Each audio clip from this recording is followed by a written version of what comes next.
Hi guys எல்லாரும் எப்படி இருக்கீங்க?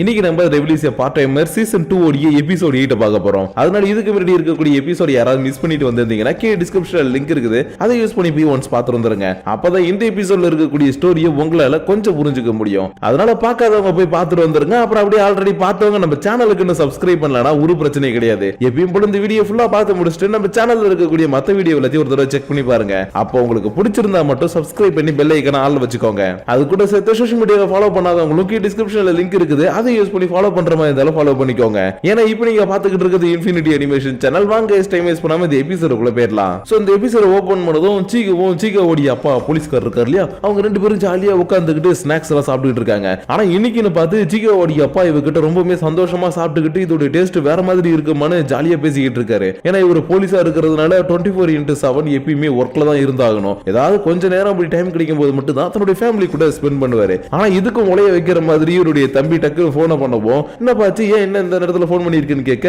அவங்க ஒரு முக்கியமான விஷயத்தை பத்தி சொல்லிக்கிட்டு இருக்காங்க. அதனால அப்படியா சரி ஓகே எல்லாத்தையும் பாத்துக்கலான்ற மாதிரி இந்த பக்கம் இவர் பேசிக்கிட்டு இருக்கும்போது இன்னொரு பக்கம் எப்பயும் போல எமிலியா அலாஸ் ராமஸ் சேட்டனுடைய வீட்டுக்கு கூட்டிட்டு வந்திருக்கிறா. ஏன்னா அலாஸ் ராமஸ் ஸ்வாடா மாறினதுல இருந்து எமிலியா கூடவே மட்டும் இருக்கிறா இல்லையா, அதனாலதான் சேட்டன் கூடிய கொஞ்ச நேரம் இருக்கட்டும்ன்றதுக்காக எப்பயுமே ஒர்க் முடிஞ்சதுக்கு அப்புறம் ஈவினிங் டைம் இந்த இடத்துக்கு வருவா. அப்படிதான் இன்னைக்கு வந்திருக்கப்ப என்ன பார்த்து உங்க ஓனர் ஏதோ மாத்திரன்னு சொன்னாங்க, அதை பண்றேன்னு சொன்னாங்க, வீடு பாக்குறதுக்கு அப்படியே தான் இருக்குதுன்ற மாதிரி கேட்கவும், எமிலியா உங்களுக்கு தெரியும் எங்க ஓனர் எங்களுக்காக கஷ்டப்பட்டு இந்த பைப்பு மாத்திருக்காங்க.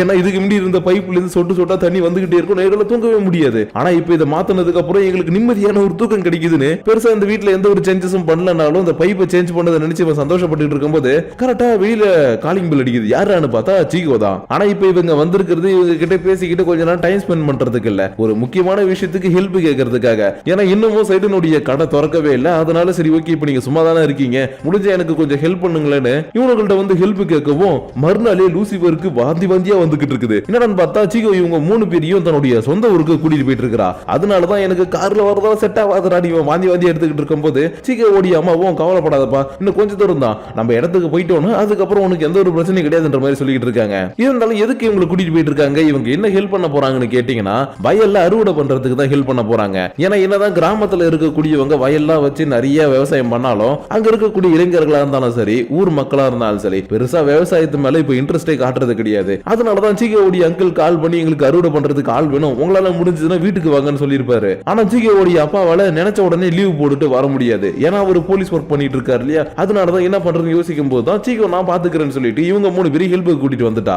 ஆனா இவங்க போகும்போது இதுதான் நம்ம ஒர்க் பண்ண போற வயல்னு காட்டவும் இவங்களுக்கு செம ஷாக்கா இருக்குது. ஏன்னா சீகோடைய ஃபேமிலியில இருக்கவங்க கிட்டத்தட்ட 40 ஏக்கருக்கு மேல இந்த இடத்துல விவசாயம் பண்றாங்களா. அதனாலதான் இந்த நிலத்தை பார்த்தது இவ்வளவா அப்படின்ற மாதிரி வாயை பொழந்துகிட்டே வந்தவனுங்க இவங்களுடைய ஃபேமிலி வீட பார்க்கும்போது இது என்ன இதை தாண்டி இருக்குதுன்னு ரொம்பவே பொறாமையா இருக்குது. ஏன்னா இவங்க இருக்கக்கூடிய வீட்டுல ஒரே ஒரு ஹால் இருக்கும், ஒரு சின்ன ரூம் இருக்கும், அவ்வளவுதான். ஆனா இவங்களுடைய இந்த ஃபேமிலி வீடோட என்ட்ரன்ஸ் இவங்களுடைய வீடு அளவுக்கு ரொம்ப பெருசா இருக்குது. அதனாலதான் இந்த மாதிரி ஒரு கேஸ்டல் எனக்கும் வேணும்ன்ற மாதிரி பார்த்துக்கிட்டே உள்ள வந்தா சீகாவுடைய ஃபேமிலியும் கொஞ்சம் பெரிய ஃபேமிலி தான். ஏன்னா இது கிராமன்றதுனால இந்த இடத்துல யாருமே தனி கொடுத்தனம் போகாம ஒரே வீட்லயே ஒன்னா சந்தோஷமா தானே இருக்கிறாங்க. அதனாலதான் இந்த இடத்துல இருக்கக்கூடிய இவங்களுடைய ஃபேமிலியை பார்த்துட்டு பரவாயில்லையே இவங்க எல்லாருமே சந்தோஷமா இருக்காங்கன்ற மாதிரி பார்த்துக்கிட்டு இருக்கும்போது சீகாவுடைய அங்கிளும் இங்க பாருங்கப்பா நீங்க நாள்ல இருந்தா ஒர்க் ஆரம்பிக்க போறீங்க, அதனால ஃபர்ஸ்ட் இன்னைக்கு போயிட்டு நிலத்தை சுத்தி பார்த்துருவாங்கன்னு இவங்க 3 பேரையும் சீகாவோடைய அக்கா அங்க இருக்கக்கூடிய நிலத்துக்கு கூட்டிட்டு போயிட்டு இதுதான் நீங்க ஒர்க் பண்ண போற கிரீன் ஹவுஸ், அப்புறம் பக்கத்துல இருக்கிறது வெஜிடபிள் இடம் அப்படி இப்படின்னு சொல்லி எல்லாத்தையுமே எக்ஸ்பிளைன் பண்ணிட்டு இருக்காங்க. ஆனா இப்படி எக்ஸ்பிளைன் பண்ணிட்டு இருந்தா இவங்களுக்கு இதுவே புரியாது இல்லையா, அதனால வாங்கல நாளைக்கு காலையில ஒர்க் ஆரம்பிக்கிறதுக்கு முன்னாடி ஜஸ்ட் ஒரு வார்ம் அப் பண்ணுவோன்னு இவங்களை இன்னைக்கு கூட்டிட்டு போயிட்டு சின்னதா ஒரு ஒர்க் பண்ண சொல்ல ஐயோ எப்பா முடியல சாமின்ற மாதிரி இவனுக்கு 3 பேரும் வீட்டுக்கு வந்து செத்து போன நிலைமையில கிடக்குறானுங்க. ஏன்னா இவனுக்கு வாழ்க்கையில இது வரைக்கும் விவசாயம் என்ற ஒரு விஷயத்தையே தொட்டு கூட பார்த்தது கிடையாது. அதனாலதான் ஜஸ்ட் நீங்க வயல்ல இறங்கி சுத்தி வந்ததுக்கே நம்மளுக்கு இப்படி ஆயிடுச்சு என்ற மாதிரி இவங்க கதறிக்கிட்டு இருக்க சைட்டனும் ஏய் நம்மள வாரியர்ஸ் பா நம்ம எது கண்டு பயப்பட கூடாது நாளைக்கு காலையில ஒர்க்குக்கு போறோம்ன்ற மாதிரி சொல்லும் போதே கரெக்டா அந்த இடத்துக்கு ஜியோ இவங்கள பாக்குறதுக்காக வந்திருக்கிறா. அதனால என்னப்பான்னு சொல்லவும் ஒன்னும் இல்லப்பா நம்ம பக்கத்துல இருக்கக்கூடிய ஹாட் ஸ்பிரிங்குக்கு போறோம், ஏன்னா இன்னைக்கு உங்களுக்கு டயர்டா இருக்குன்னு நல்லாவே தெரியும் வாங்க போலான்னு சொல்லிட்டு சீகோடி அம்மாவே டைரக்டா வந்துட்டாங்க.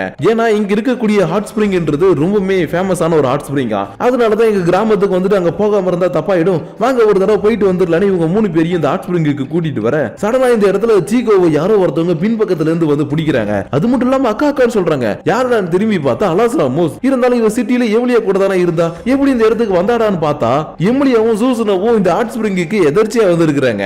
ஆனா இவ அப்படிலாம் வர மாட்டாளே எங்களை ஃபாலோ பண்ணிட்டு தானே வருவானேன்னு இவங்க நினைக்கிற மாதிரி நீங்க தப்பா நினைச்ச கூடாது. ஏன்னா இவங்க 3 பேரும் இந்த இடத்துக்கு வந்திருக்காங்க, இதுதான் சீகோவுடைய கிராமம்னு தெரியாம தான் இவங்க எதிர்ச்சியா இந்த இடத்துல ஹாட் ஸ்பிரிங் இருக்குது இருக்குது, ரொம்பவே ஃபேமஸான இடம், நம்ம போலாம்னு சொல்லிட்டு இந்த வீக்கெண்ட் வந்திருக்காங்க. ஆனா என்ன பண்றது, எப்பயுமே இவங்களை ஃபாலோ பண்றதுனால சைட்டன் இவளை பார்த்ததும் உனக்கு இது அறிவு இல்லையா, எதுக்கு இந்த இடத்துக்கு ஃபாலோ பண்ணி வரன்ற மாதிரி கத்திக்கிட்டு இருக்க. இது எல்லாத்தையும் நம்ம சீக்கோவுடைய அம்மாவும் அங்கிளோடைய பையனும் பார்த்துட்டு இங்க என்ன நடக்குது, இவங்க ரெண்டு பேரும் மீட் பண்ணிக்கிட்டு ஹஸ்பண்ட் அண்ட் ஒய்ஃப் மாதிரி சண்டை போடுறாங்க. ஒரு வேலை இருக்குமோ அப்படின்ற மாதிரி இவங்க யோசிச்சுக்கிட்டு இருக்கும் போதே அலாஸ் ராமோஸும் எப்பயும் போல இவங்க ரெண்டு பேரும் ஒன்னா பார்த்துட்டு அம்மா அப்பான்னு கத்தவும் அளவுதான் முடிஞ்சு போச்சு சொல்லி இவங்க உண்மையாவே ஹஸ்பண்ட் அண்ட் ஒய்ஃப் நினைச்சுக்கிட்டு எப்பா இங்க என்னப்பா நடக்குது, உனக்கு கல்யாணம் அடிச்சான்ற மாதிரி கேட்கவும் ஐயோ போச்சேன்ற மாதிரி இவங்க எல்லாருமே சேர்ந்து எப்படியாச்சும் இவங்களை சமாளிக்கணும்ன்றதுக்காக எம்லியா தன்னோட ஃப்ரெண்டு கிட்ட சொன்ன ஒரு பொய் இருக்கு இல்லையா, அந்த பொய்யை எல்லாருமே சேர்ந்து இந்த இடத்துல சொல்லிக்கிட்டு இருக்காங்க. அதாவது வேற ஒரு சொந்தக்காரங்க வீட்டுக்கு வந்தாங்க, அவங்க குழந்தைய கொஞ்ச நாள் பாத்துக்க சொல்லிட்டு போனாங்கன்ற அந்த கதை இருக்கு இல்லையா, அந்த கதையை தான் இந்த இடத்துல இவங்க சொல்லவும் இவங்களும் சரி ஓகே நீங்க சொல்றது ஒரு அளவுக்கு நம்புற மாதிரி தான் இருக்குதுன்ற மாதிரி பாத்துக்கிட்டு இருக்கும் போது எம்லியா டக்குன்னு சீக்கோவுடைய அம்மா கிட்ட நான் உங்கள்கிட்ட ஒரு விஷயம் கேட்பேன், என்ன நீங்க தப்பா நினைச்சிக்க கூடாதுன்ற மாதிரி கேட்கறா. ஏன்னா இவ ஈஸ்லாவில் இருக்கும்போது தன்னுடைய அப்பா கூட சேர்ந்து விவசாயம் தான் பண்ணிக்கிட்டு இருந்தா, அதனாலதான் நீங்க தப்பா நினைச்சுக்காதீங்க, எனக்கு விவசாயம் பண்றதுனா ரொம்ப பிடிக்கும், சோ அதனால நானும் இவங்க கூட சேர்ந்து வந்து ஒர்க் பண்ணட்டுமான்ற மாதிரி கேட்ட உடனே இவங்க மூணு பேரும் இல்ல நோ சொல்லுங்கன்ற மாதிரி கத்திக்கிட்டு இருக்காங்க.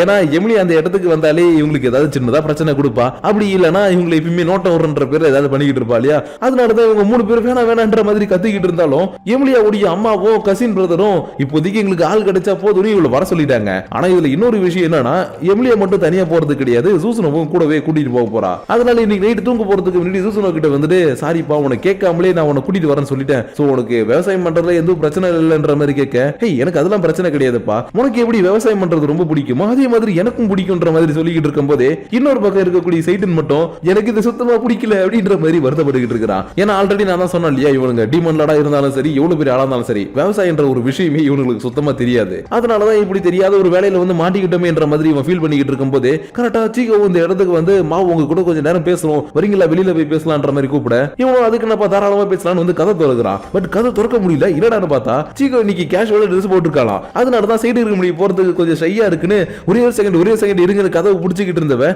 டக்குன்னு திறக்கவும் இவன் எதிர்பார்த்த மாதிரி சைட்டனிலோட இந்த கேஷுவல் ட்ரெஸ் பார்த்துட்டு பரவாயில்லையே இந்த ட்ரெஸ் கூட உனக்கு நல்லா இருக்கேன்ற மாதிரி சொல்லிக்கிட்டு இருக்கிறான். இருந்தாலும் இவன் இந்த இடத்துக்கு வந்ததுக்கு காரணம் இவனை கூட்டிக்கிட்டு வெளியில போயிட்டு ஒரு விஷயத்தை காட்டணும்ன்றதுக்காக, அதனாலதான் நம்ம வெளியில போய் பேசலாமே அப்படின்னு சொல்லிட்டு இவனை வெளியில கூட்டிட்டு வரவும் இங்க இருக்கக்கூடிய ஸ்டார்ஸை பார்த்துட்டு சைட்டன் ரொம்பவே சந்தோஷப்படுறான். ஏன்னா சிட்டியில இருக்கும் போது லைட் பொல்யூஷன் இருக்கிறதுனால இவ்வளவு ஸ்டார்ஸை ஒரே இடத்துல இவனால பார்த்திருக்க முடியாது. அதனாலதான் சீக்கோ இந்த இடத்துக்கு இவனை கூட்டிட்டு வந்து ஸ்டார்ஸ் எல்லாத்தையும் காட்டவும் இவனும் பார்த்துட்டு சந்தோஷப்பட்டுக்கிட்டு இருக்கிறான். இருந்தாலும் சீகோவுக்கு ஒரு சின்ன மனசு சீகோவுடைய மனசுக்குள்ள ஒரு சின்ன கஷ்டம் இருக்குது. என்னன்னா எம்லியா எப்பயுமே இவங்க கூடவே இருந்து ஸ்டாக்கர் மாரி ஏதாச்சும் பண்ணிக்கிட்டே இருக்கிறான்றதுனாலதான் சீகோ இவங்க மூணு பேரும் கொஞ்சமாச்சும் சந்தோஷமா இருக்கட்டும் தான் தன்னுடைய கிராமத்துல இருக்கக்கூடிய இந்த சின்ன ஒர்க்கை செய்யறதுக்காக கூட்டிட்டு வந்திருப்பா. ஆனா கருப்பா குசும்புக்காரன் எங்க போனாலும் உன்னை விடவே மாட்டான்ற மாதிரி எம்லியா இவங்களை எதிர்ச்சியா பின்னாடி ஃபாலோ பண்ணி வந்தது மட்டும் இல்லாம நாளைக்கு ஒர்க் பண்றதுக்காக இந்த இடத்துக்கு வர போறா இல்லையா, அதனால அதை கொஞ்சம் நினைச்சு பார்த்துட்டு சைட்டன் நாளைக்கு எம்லியா இந்த இடத்துக்கு வர போறாங்க, அது மட்டும் இல்லாம அவங்களுக்கு நீங்க இந்த இடத்துல விவசாயம் பண்றது சுத்தமா பிடிக்கல, எப்படி நீங்க அவங்கள சமாளிக்க போறீங்கன்ற மாதிரி கேட்கவும்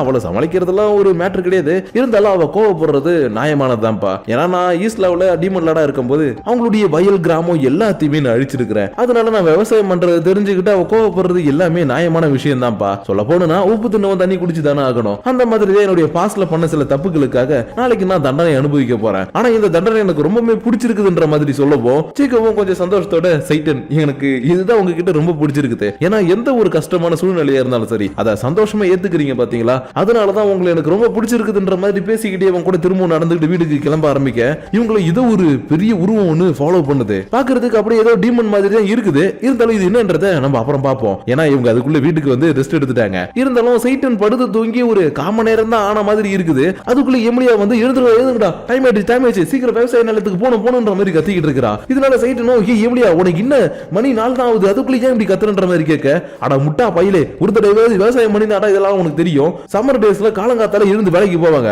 அதனால சீக்கிரம் கிளம்பி வாடான்னு சொல்லிட்டு இவனை கிளம்பி கூட்டிட்டு போனா காலையில 4 மணிக்கு சாப்பாடுலாம் ரெடியா இருக்குது. ஏன்னா சம்மர் டேஸ்ல காலையில 6 மணிக்கோ இல்ல 7 மணிக்கோ வேலைக்கு போனாங்கன்னா 10 மணி 11 மணிக்கெல்லாம் அடிக்கிற வெயிலுக்கு சுருண்டு கீழே விழுந்துருவாங்க. அதனாலதான் பெரும்பாலும் கிராமத்துல பாத்தீங்கன்னா விடிய காத்தாலேயே கிளம்பி தண்ணி கட்டுறதா இருந்தாலும் சரி இல்ல அரப்பா இருக்கிறதா இருந்தாலும் சரி அதுவும் இல்ல களை அடிக்கிறதா இருந்தாலும் சரி காலங்காத்தாலே வயலுக்கு போயிட்டு ஒர்க் எல்லாத்தையுமே முடிச்சுட்டு சரியா ஒரு 9 மணி 10 மணி ஆனதும் வீட்டுக்கு வந்து ரெஸ்ட் எடுத்துட்டு திரும்ப மதியத்துக்கு மேல போயிட்டு ஒர்க் பண்ணுவாங்க.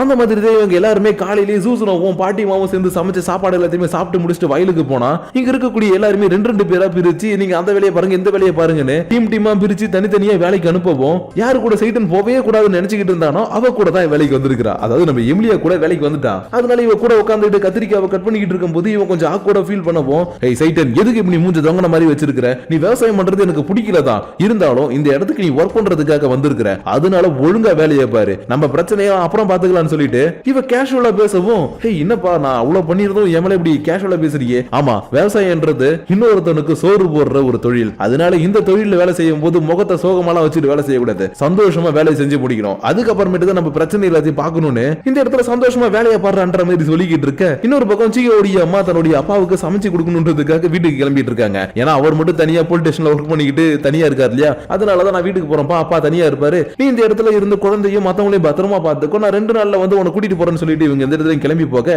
கொஞ்ச நேரத்திலே சைட்டன் மத்தவங்க எல்லாருமே வேலையை முடிச்சுட்டு வந்துட்டாங்க. அதாவது 9 மணி 10 மணி ஆனது வந்துருவாங்க சொன்னா இல்லையா, அந்த மாதிரி தான் இவங்க வந்து இன்னைக்கு ரெஸ்ட் எடுத்துக்கிட்டு இருக்கும்போது சைட்டனுக்கு மட்டும் நம்ம ஏதோ கம்மியா வேலை செஞ்ச மாதிரி தோணுது. ஏன்னா சீகோடைய ஃபேமிலியில இருக்கவங்க இவங்களுக்கு தங்குறதுக்கு இடமும் கொடுத்து 3 வேளை சாப்பாடும் கொடுத்து அது போக இவங்க வேலை செய்யறதுக்கு காசும் கொடுக்குறாங்க இல்லையா, அதனாலதான் நம்ம கம்மியான வேலை பார்க்கறோம்ன்ற மாதிரி இவனுக்கு தோணிக்கிட்டே இருக்கப்போ ஒரு இடத்துல இன்னைக்கு நம்ம ஏதாவது எக்ஸ்ட்ரா ஒர்க் பண்ணி ஆகணும், அதனால வாங்க ஒர்க்குக்கு போலான்னு கூப்பிட இவன் கூட ஆசில் மட்டும் தான் வந்திருக்கான். ஏன்னா லூசிபர் தான் 1 நம்பர் சோம்பேறியாச்சே, அதனாலதான் நான் வரல நீங்க மட்டும் போங்கன்னு சொல்லிட்டு இவங்க 2 பேர் மட்டும் அனுப்பி வச்சிருக்கான். இருந்தாலும் இவங்க கவலைப்படாம ஒர்க் பண்ணணுன்றதுக்காக டைரக்டா வந்து பாட்டிமா கிட்ட இன்னைக்கு ஏதாவது ஒர்க் இருக்கான்ற மாதிரி கேட்டுட்டு இருக்கும்போது இவங்களும் ஆமாப்பா வயல்ல என்னுடைய பேத்தி ஒர்க் பண்ணிக்கிட்டு இருக்கா, அங்க போனா நீங்க அவளுக்கு ஏதாவது ஒர்க் பண்ணலான்ற மாதிரி சொல்லிக்கிட்டு இருக்கும்போது இவங்க கொண்டு பேர அழ ஆரம்பிச்சுட்டான். ஏன்னா இவங்க பேசிக்கிட்டு இருக்கிறது இவனுடைய அம்மாவை பத்தி தானே, அதனாலதான் அம்மா அம்மா நீ அழுக ஆரம்பிக்கவும் சரி ஓகே நாங்க அங்க தானே போறோம், நாங்க இவனை கூட்டிட்டு போறோம்னு சொல்லிட்டு சைட்டன் எப்படி அல்லாஸ் ராமஸ தோல்ல தூக்கிட்டு வந்துகிட்டு இருக்கானோ அதே மாதிரி தான் ஆசியலும் இந்த குட்டி பையனை தோல்ல தூக்கிட்டு வந்துகிட்டு இருக்கான். ஆனா என்ன அம்மா கிட்ட போனோம் இவன் கத்திக்கிட்டே இருந்ததுனால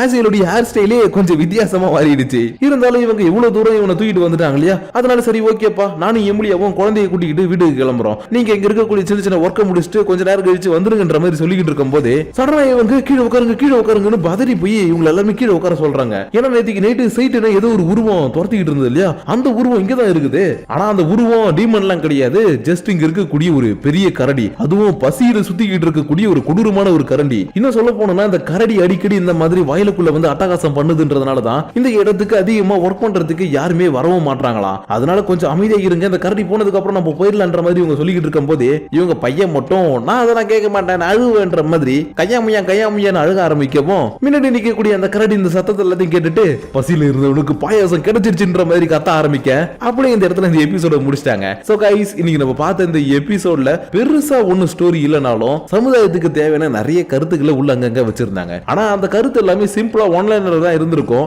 நான் கொஞ்சம் எக்ஸ்ட்ரா மசாலா தூண மாதிரி நம்ம நாடு அது இதுன்னு போட்டு இதை சொல்லியிருந்தேன். சோ அது எல்லாமே உங்களுக்கு புரிஞ்சிருக்கும் நினைக்கிறேன். ஏன்னா இப்போ நம்ம கரண்டா இருக்கக்கூடிய இந்த உலகத்துல எல்லாருமே டெக்னாலஜி பின்னாடி தான் ஓடிட்டு இருக்காங்க. ஏன் நேத்து கூட நம்ம பாரத பிரதமர் 5G அது இதுன்னு நிறைய விஷயங்கள் பண்ணிட்டு இருந்தாரு. சோ எல்லாருமே அந்த 5Gக்கு பின்னாடி தான் போயிட்டு இருக்கோமே, சாப்பாடுன்ற ஒரு விஷயம் விவசாயம் பண்ணாதான் வருன்றது யாருமே கண்டுக்கிறது இல்ல. அதனால வெறும் டெக்னாலஜி மட்டும் வாழ்க்கை இல்ல, விவசாயமும் வாழ்க்கை தான் அப்படின்றத இந்த ஒரு எபிசோட் கொஞ்சமா உங்களுக்கு புரிய வச்சிருக்கும் நினைக்கிறேன். அதனால இந்த எபிசோடும் இதுக்குள்ள இருக்கக்கூடிய சின்ன சின்ன மெசேஜ் உங்களுக்கு பிடிச்சிருக்குன்ற பட்சத்துல like share and subscribe and comment அதெல்லாம் பண்ணவே தேவையில்ல. அதுக்கு பதிலா உங்களால விவசாயம் பண்ண முடியலனாலும் ஒரு சின்னதா ஒரு செடிக்கான ஒரு விதையை போட்டு இன்ஸ்டாகிராம்ல என்ன டேக் பண்ணி விடுங்க, அதுவே எனக்கு ரொம்ப சந்தோஷம் தான். சோ ஓகேவா, அது மட்டும் முடிஞ்சதுன்னா பண்ணுங்க, இல்லனா எப்பயும் போல அடுத்த வீடியோக்காக கொஞ்சம் வெயிட் பண்ணுங்க. உங்களை நெக்ஸ்ட் வீடியோட வந்து மீட் பண்ற வரைக்கும் உங்களிடம் இருந்து விடைபெறுவது உங்கள் நான்.